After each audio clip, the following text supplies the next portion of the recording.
Hey everyone, welcome to Fable Pixels. This is Pixel Tease, a new series where I take a quick look at retro PC components and relive the spirit of the 2000s.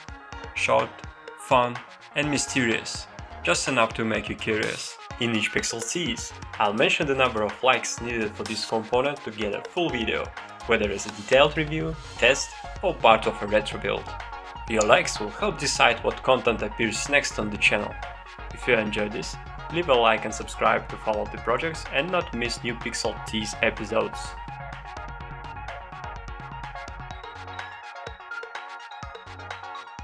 Here it is, the NVIDIA GeForce 6600 GT by PNY. And it's not just any version, check out this Doom-free artwork. Back in 2004, this card was a true mid-range hero. It brought shader model 3.0 support, solid performance for its price, and it could run games like Half-Life 2, Far Cry, and of course Doom-free.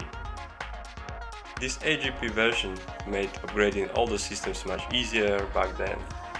It had 128MB of GDDR3 memory and a 128-bit bus, solid specs for the time.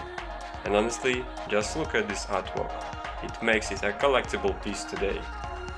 If you want to see a full video of its benchmarks and story in detail, your like is your vote. Once this Pixel Tease hits 100 likes, the full video will be unlocked, maybe even a full retro build around this legendary card. So hit that like button, because your vote decides what's next.